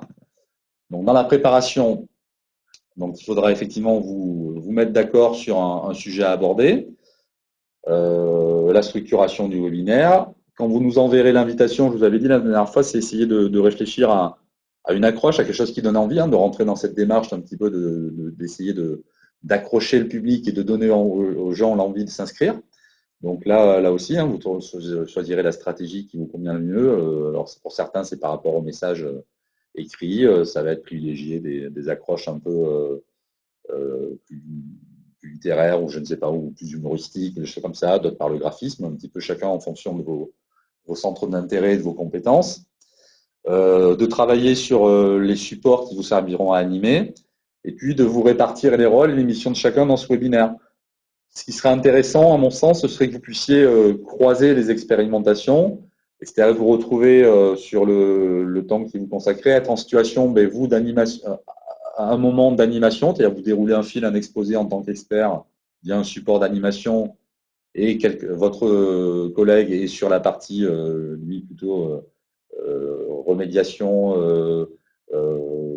point de vigilance sur le chat, etc., les questions, et de croiser ces rôles à un moment. Bon, c'est une possibilité.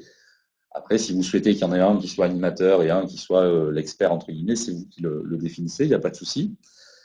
Et essayez de vous octroyer peut-être dans les 3 heures, dans les petites 3 heures de préparation, un temps de répétition, parce qu'effectivement, ce sera important pour vous, de pouvoir faire ce temps-là en vous enregistrant. Donc voilà, webcam, vous avez les outils pour vous enregistrer avec vos PC, ça peut être intéressant de faire ça. Donc bien sûr, sur ces temps-là, je serai disponible pour vous accompagner. On va en parler ensemble, mais n'hésitez pas à revenir vers moi. Vous avez toutes mes coordonnées dans les mails que j'ai pu vous envoyer.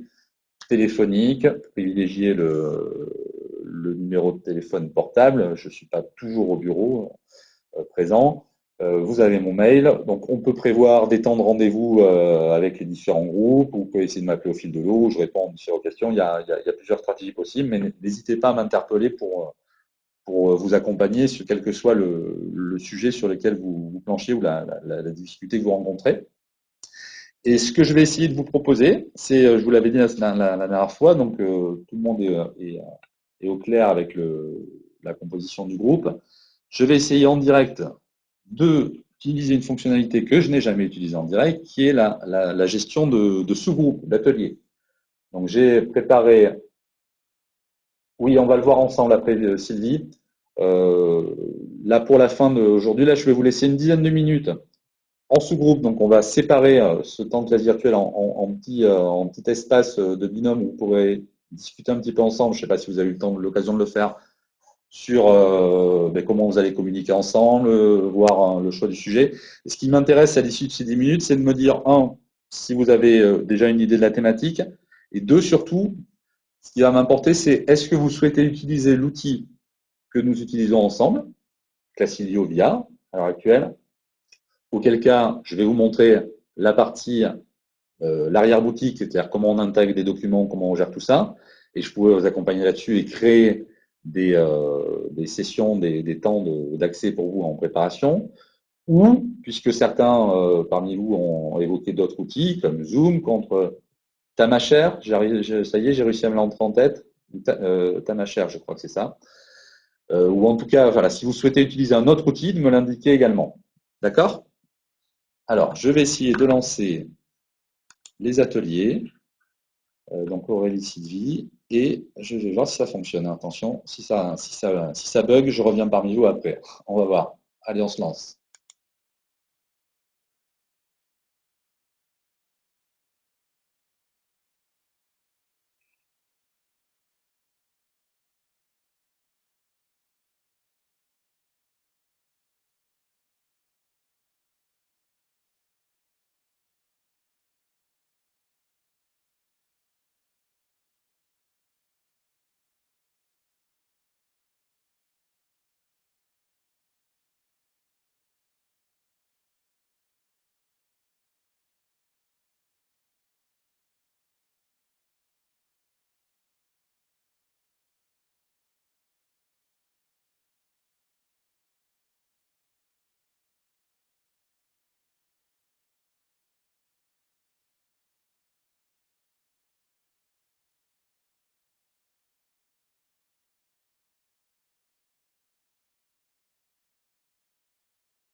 Bien, je vais mettre un terme à ces sous-groupes.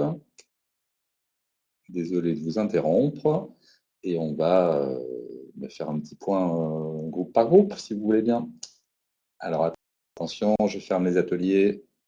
1, 2, 3.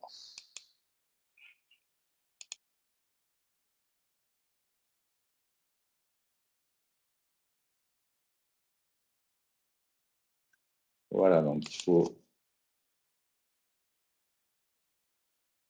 Voilà, on va réactiver tous nos caméras et micros. Tout le monde est parmi nous. 1, 2, 3, 4, 5, 6, 7, 8, 9. Non, il manque Florence. Alors, c'est bon, tout le monde entend, tout le monde a récupéré le fil. On lève le pouce sur le côté. C'est bon. OK. OK, parfait. Donc, on va voir groupe par groupe un petit peu, faire le point. Alors, pas les groupes tous en tête. Donc, le groupe A, Aurélie. Ah, il y a une question d'Aurélie. Oui, non, c'est Aurélie, du coup, qui est dans le groupe A, donc c'est parfait. Donc, Aurélie et Sylvie. Alors, est-ce que vous pouvez nous éclairer un petit peu sur le... Donc, ça a bien fonctionné, ce travail en sous-groupe? Ça a fonctionné. On s'est mis d'accord sur des petites choses. Et puis, c'est très très court.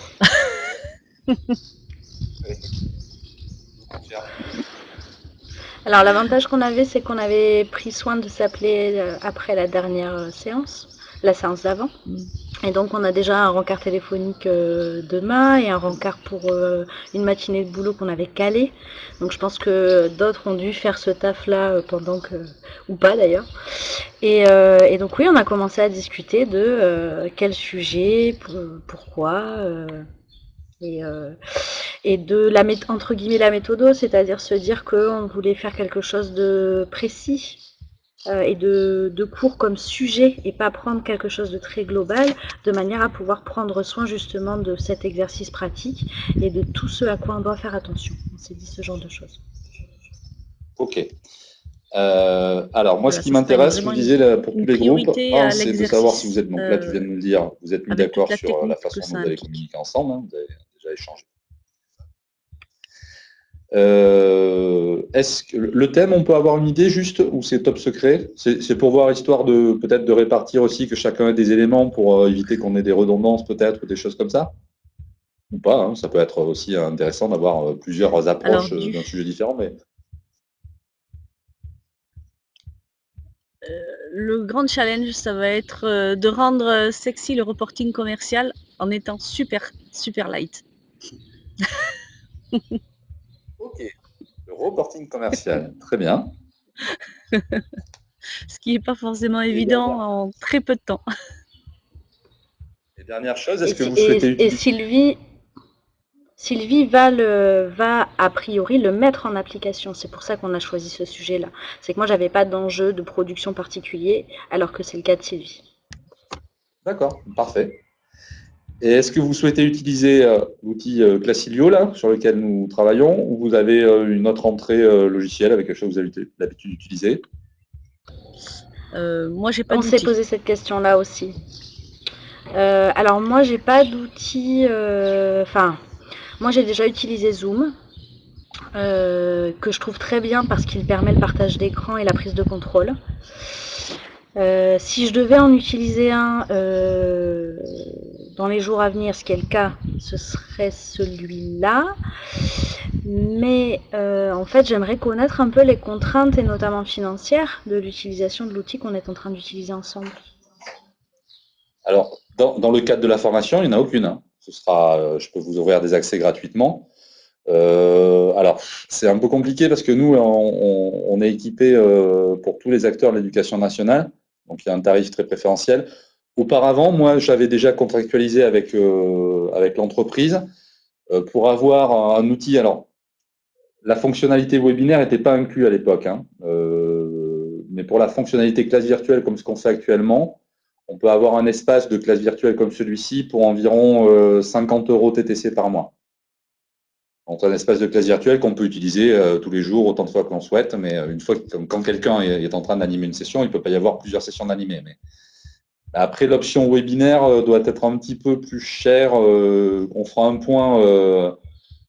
point sur la dernière session, sur les différents outils. Alors, il y en a beaucoup, des gratuits, des pas chers, enfin des moins chers, des très chers.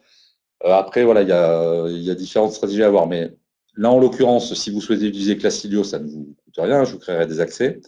Mais donc, c'est à vous de voir. Bon, vous n'êtes pas obligé de me donner la réponse tout de suite. Vous pouvez laisser un temps de réflexion. Mais si vous préférez utiliser Zoom, vous utilisez. On va faire un tour d'horizon là du fonctionnement de Classilio là, à la fin d'ici la fin de la session là. Et après, vous aurez peut-être l'occasion de formuler votre choix. Je disais 50 € par mois dans la fonction classe virtuelle, Sylvie. Et on n'est pas limité dans le temps, effectivement, par rapport à Zoom, Jean-Marc. Alors, Zoom, effectivement, c'est gratuit pendant 45 minutes et c'est par contre ouvert en très grand nombre. Là, de mémoire, nous, sur Classilio, en classe virtuelle, on est sur un maximum de 25 participants. Par contre, voilà, il n'y a pas de limite de temps, ni dans les sessions, ni dans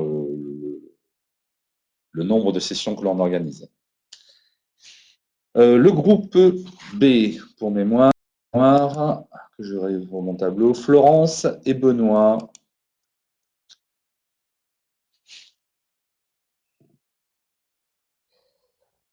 Oui, donc nous, pas encore de thématique trouvée. On réfléchit chacun de notre côté. On a émis 2-3 pistes, rien de bien défini. L'idée, c'est de se faire chacun un peu la méthode du brainstorming, travailler ensemble, et puis on va mettre en commun ça par mail ou téléphone. On s'est échangé nos coordonnées. Et puis l'idée d'acter, je pense, semaine prochaine, début de semaine prochaine, sur la thématique. En termes d'outils, aucun a priori, donc je pense utiliser l'outil qu'on a actuellement. Après, je connais pas d'autres outils, en tout cas, je n'en ai jamais testé d'autres. Donc, voilà, celui-ci me paraît très bien. Voilà. Après, Ok. Juste pour info, je me souviens plus, mais parce que je sais que Benoît, vous étiez le collègue d'une autre participante. C'est Florence ou c'est pas Florence du coup? Ouais, Florence. J'ai pas entendu, pardon. Non, non, ce n'est pas moi. D'accord, bon, parfait. Non, mais... Très bien. Donc vous avez réparti les groupes, vous avez joué le jeu dans la répartition des groupes. Ok, merci. Ensuite, l'autre groupe suivant, Éléonore et Catherine.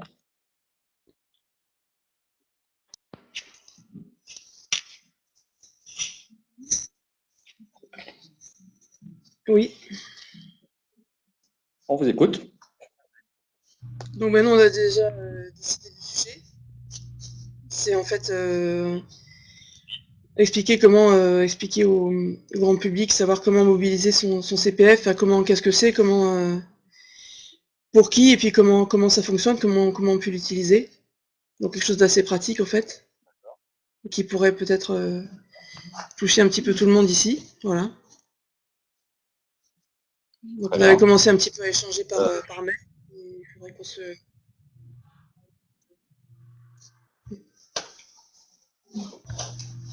L'objectif étant effectivement de mettre en place un webinaire qui nous serait utile aussi bien côté Greta que CNED, et voir peut-être après à le déployer sous une certaine forme, quoi. Donc l'exercice, la difficulté de l'exercice, ça va être l'esprit de synthèse, puisque le CPF peut être mobilisé pour tous les publics. Donc ça va être un exercice assez difficile, entre guillemets, de synthèse. Donc, il va falloir qu'on reste dans les temps qui nous sont impartis. Oui, du coup, avec la complexité, quand on parlait du public cible, de choisir un public très large aussi en termes d'animation, du coup, ça va avoir des impacts sur vos choix. Donc, c'est vrai que c'est intéressant comme thématique. Et au niveau de l'outil, je ne sais pas, parce que classe virtuelle du CNED, on peut, enfin, je sais qu'on est en capacité d'avoir des grands nombres. Je ne sais pas, aujourd'hui, ça n'est pas utilisé pour animer des webinaires, mais on a cette fonctionnalité-là. Donc, je sais pas. Après, on peut voir entre. Alors, il faut juste voir, Catherine, si voilà, s'il n'y a pas de problématique d'accès pour le grand public à cet outil-là. Après, là, on est en nombre restreint, on sera 13 participants maximum. Donc, on n'est pas forcément dans la dimension webinaire. Mais après, il faut juste vérifier s'il n'y a pas de problématique d'accès ou de sécurité, que chacun d'entre nous puisse participer normalement si vous choisissez cet outil, mais il n'y a pas de problème. Donc, éventuellement, la classe virtuelle du CNED. OK. Ensuite, le groupe suivant, pardon, nous allons avoir Julie et Nathalie. Oui.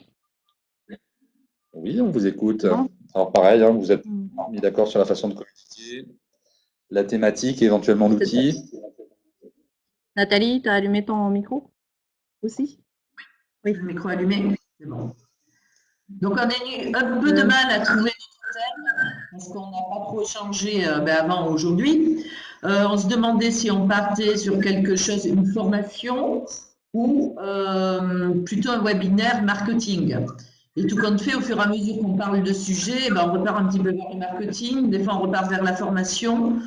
On a trouvé quelques petites idées, peut-être par rapport à du storytelling, ou essayer de lier avec la vente, mais on n'a pas encore vraiment défini exactement ce que l'on allait faire. On n'en a pas parlé, mais je pense que c'est bien d'utiliser, comment ça s'appelle, Classilio. Classilio. Classilio. Oui. C'est bien, voilà, de commencer avec pour voir. D'accord, très bien. Donc plutôt autour des thématiques liées à la vente et hésitation entre marketing ou formation. Très bien. Ensuite, Isabelle et Jean-Marc, s'il vous plaît.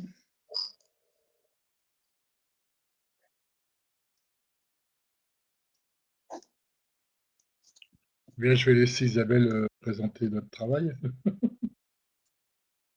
D'accord.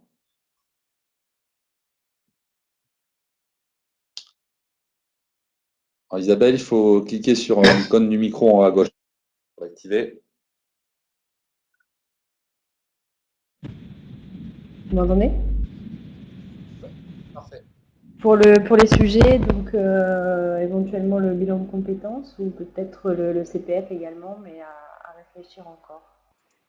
Et pour l'outil, avec Jean-Marc, on aurait choisi d'utiliser Zoom, puisqu'apparemment, voilà, il a l'habitude de l'utiliser et moi, j'ai pas encore d'habitude, donc autant être sur quelque chose que l'un de nous connaît. D'accord, très bien. Voilà. Donc, si je peux ajouter Zoom ou du Blue Button à l'intérieur d'un Moodle. D'accord. Très bien, mais merci. Et donc, le dernier groupe, Louise et Nadège. Oui, c'est nous. Du coup, nous, on fait pas du tout ce que tout le monde fait, c'est-à-dire qu'on a décidé de prendre un sujet en toute légèreté et sortir un peu du cadre habituel. Et du coup, on a décidé de vendre la ville de Bordeaux.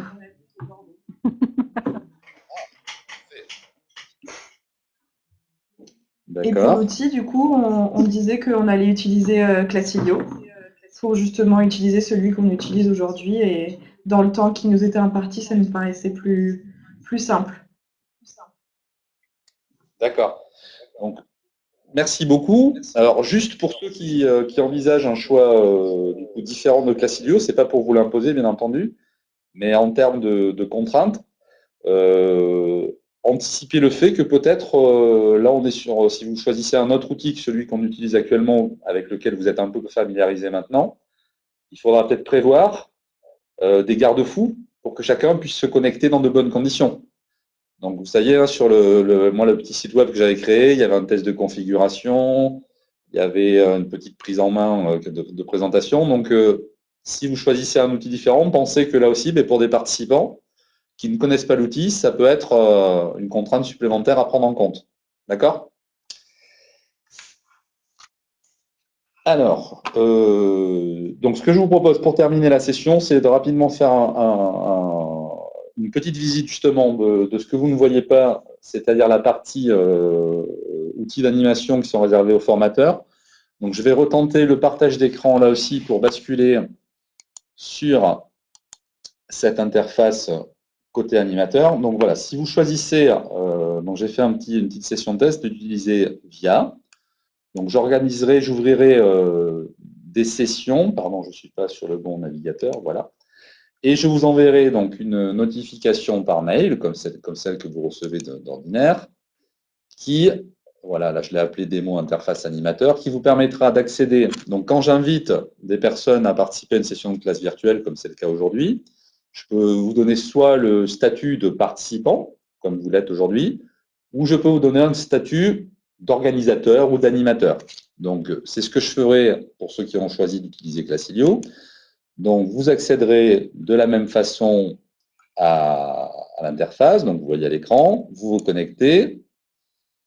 Je vais passer là aussi toutes les étapes. La différence, c'est que vous arrivez, donc vous voyez maintenant, en mode, si tout se passe bien, je confirme, préparation. Donc, vous voyez que, contrairement à ce que vous avez vu jusqu'à présent, vous n'aviez que visible les menus sur la gauche de l'écran, avec la main ici en haut à gauche qui permet de vous exprimer, enfin de réagir, l'activation et la désactivation de votre micro et de votre webcam, du son éventuellement, et puis les témoins, des participants et du chat et l'animateur. Donc, quand vous basculez ici en mode animateur, vous voyez qu'on a un autre menu à l'opposé de l'écran qui vous permettra de préparer en amont les documents support que vous utiliserez. On pourra paramétrer également tout ce qui est enregistrement. Donc, on le verra là pour que vous ayez aussi, vous, une trace de votre expérience en direct. Hein.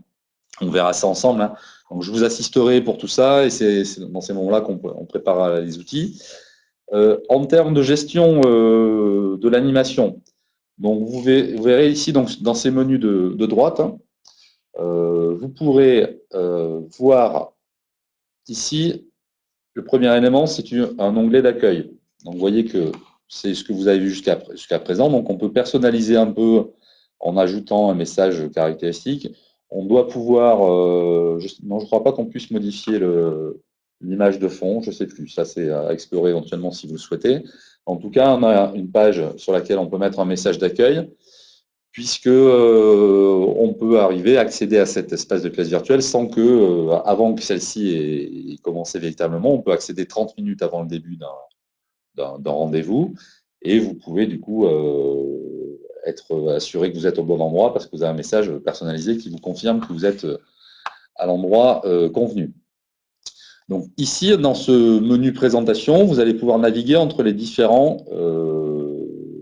niveaux de fonctionnalité de l'outil. Donc ici, vous affichez la page d'accueil. Si je souhaite activer le partage d'écran, donc on verra ensemble si vous souhaitez l'utiliser. Donc je vais venir me positionner ici et démarrer mon partage d'écran. Je peux ici donc choisir d'afficher et de diffuser sur la partie centrale de l'écran les caméras des participants. Donc là, je n'ai pas de caméra active, mais je pourrais du coup, c'est ce que je fais quand je vous affiche tous à l'écran au milieu, je choisis les caméras. Et puis, donc là, je n'ai pas de contenu prémâché, mais vous voyez qu'en dessous, on peut venir gérer les contenus qu'on va utiliser. Donc, en cliquant sur ce dossier, on va pouvoir donc, soit importer depuis un point physique, c'est-à-dire depuis votre ordinateur, depuis une clé USB ou un disque dur externe, ce que vous voulez, vous allez pouvoir intégrer des documents. Donc, vous pouvez intégrer des documents, toute la suite Microsoft, des documents Word, des documents PDF, des images, des PowerPoint. Et donc, quand vous intégrez ensuite ces documents, là, on va essayer de le faire en direct. Alors, je ne suis pas sur mon PC, je ne sais pas trop ce que je vais trouver, mais sur le bureau, je devrais arriver à trouver quelque chose. Voilà.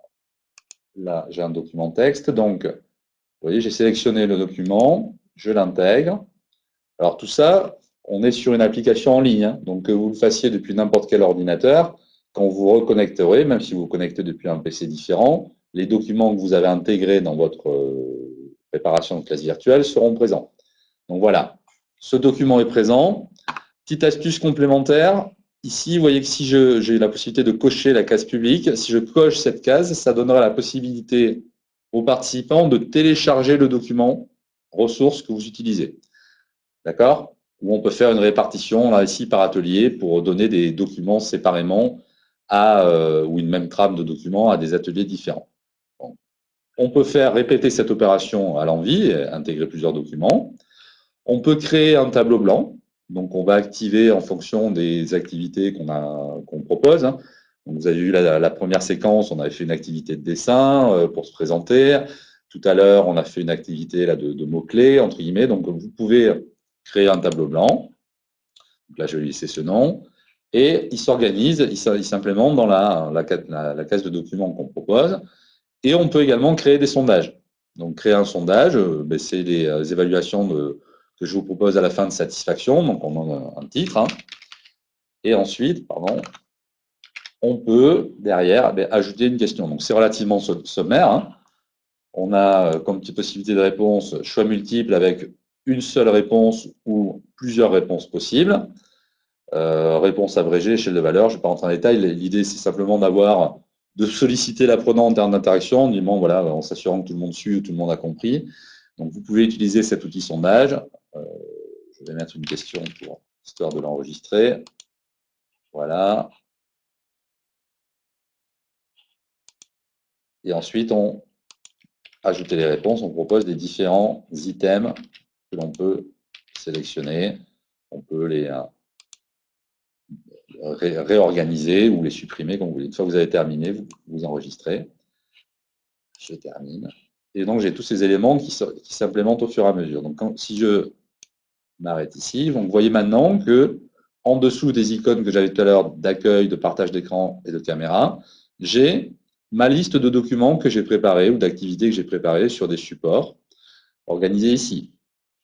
Je pourrais voir si j'ai un PowerPoint, peut-être pour ceux qui veulent l'utiliser. Comme ça, on verra comment il déroule à l'écran. Est-ce que maintenant, j'en ai pas? Ah, si. PPT, voilà. Donc, j'intègre un PowerPoint, par exemple. Il y a un petit temps de conversion du format de fichier.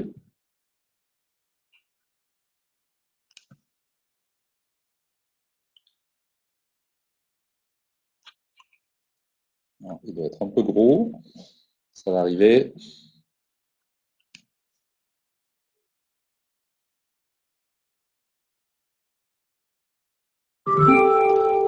Oui. Alors, je n'ai pas la visibilité, mais je vous donne la parole.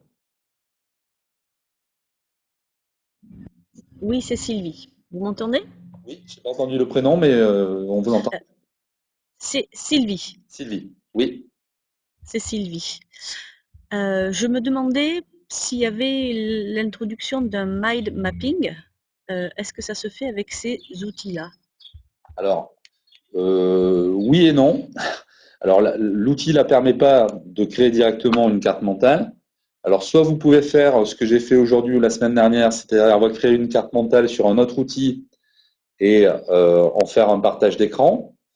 Ou alors, attention, je vais zapper encore, je vais naviguer, enfin basculer sur un autre navigateur. Si je reviens sur l'outil de classe virtuelle, après vous pouvez faire aussi une capture d'écran ou exporter une image de votre carte mentale de manière à la présenter à l'écran directement comme je fais actuellement. Mais vous créez la carte mentale sur un autre outil et après en fonction, il y a plusieurs alternatives, soit un partage d'écran pour aller faire la présentation grâce à l'outil en ligne directement, soit vous avez pu faire un export PDF et vous l'intégrez là aussi dans la gestion des documents, soit vous avez fait un export d'image et vous l'intégrez dans la gestion des images aussi comme je le fais actuellement. Je rebascule dans la partie interface. Donc, je pourrais ici, de ce côté-là, sur la droite, pardon, j'ai pas repris le partage d'écran. Excusez-moi. Hop. Voilà, je suis revenu au bon endroit.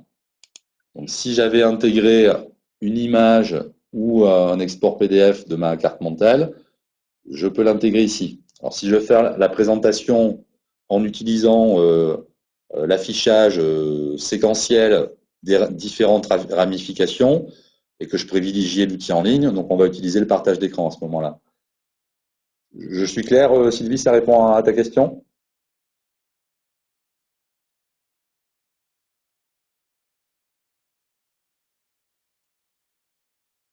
Ah, voici, c'est déconnecté. On nous répondra plus tard. Donc, je reprends. Donc, vous organisez ici tous vos documents et donc vous avez une visualisation. Donc, vous pouvez jongler entre la page d'accueil, l'affichage des caméras des participants et au fur et à mesure des activités que vous proposez, vous affichez soit un document texte. Donc, ce document texte, il peut être complètement complété ou alors ça peut être, comme vous l'avez fait la dernière fois, un document avec des zones vides, un tableau avec des cellules à saisir. Et donc, on peut demander aux stagiaires, via les outils d'annotation que vous avez en bas, de texte, de venir soit créer du contenu ou de venir éventuellement surligner une zone, venir préciser des choses. On peut annoter les documents là aussi de cette façon-là directement dans l'outil. D'accord? Et ça, c'est valable pour tous les autres outils. Donc, on peut utiliser le tableau blanc. Là, ce tableau blanc est vierge, mais on aurait pu aussi avoir insérer une image. Je peux dérouler un PowerPoint, vous voyez, directement dans une image. Donc, je navigue comme je navigue dans mon PowerPoint entre les différentes slides et je me sers de ce support pour organiser, comme vous avez l'habitude en présentiel, éventuellement, mon animation. D'accord? Et quand je veux utiliser, présentation, je reviens. Et l'outil sondage, là aussi, mais quand on veut le lancer, la question, vous pouvez directement le lancer. Voilà, donc c'était pour vous faire un petit panorama rapide. Hein. J'ai bien conscience que ce n'est pas suffisant pour éventuellement vous lancer, mais ça vous donne un peu une idée des possibilités, de la façon dont c'est organisé derrière. Donc pour ceux qui ont choisi d'utiliser Classilio, je vais vous créer des accès et je vous enverrai un mail donc avec un accès en mode préparation à un outil comme celui-là. Et on pourra convenir d'un temps où on fera une petite vision à 3 entre les deux, le groupe et moi-même, pour aller un petit peu plus loin dans la manipulation et dans la prise en main du logiciel. D'accord? Ça vous convient comme ça? Je reviens parmi vous. Je quitte ici, pardon. Ça vous convient comme ça? Est-ce que vous pouvez lever le pouce ou baisser le pouce? Oui? OK. Et puis pour ceux qui ont choisi un autre outil logiciel, là je vous laisse utiliser les fonctionnalités que vous connaissez. Bien, écoutez, il est 15h57, donc on arrive bientôt au terme de cette nouvelle session. Avant de vous proposer le traditionnel petit questionnaire d'évaluation de fin de session, est-ce que quelqu'un a une question complémentaire ou voulait revenir sur un dernier point avant qu'on termine?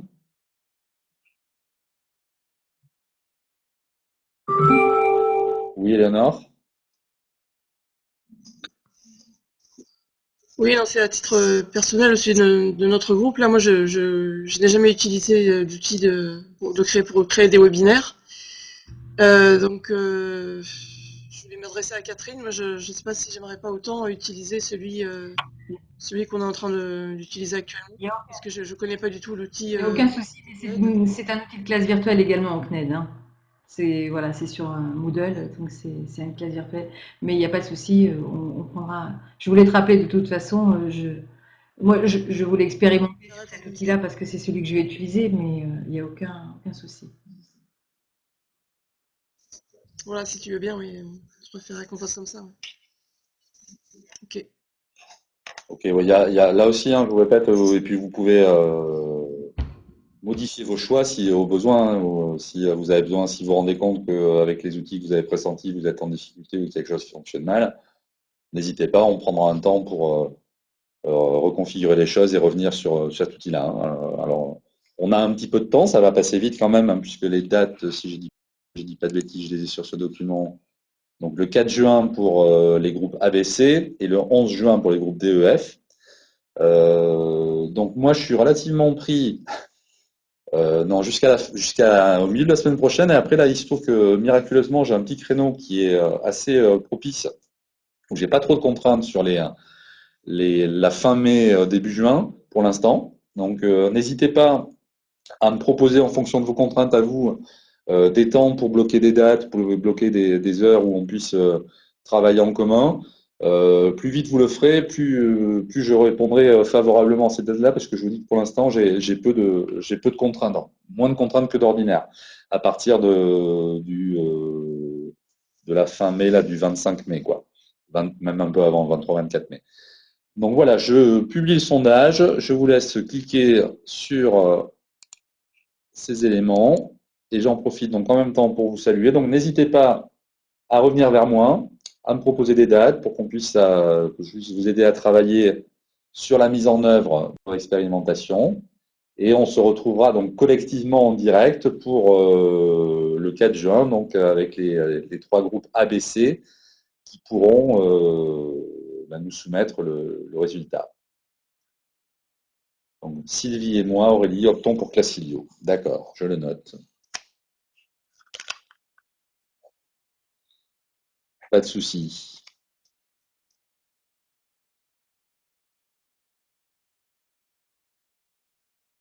Ok, bah écoutez, je laisse le sondage à l'écran puisqu'il y a encore quelques-uns d'entre vous qui n'ont pas participé.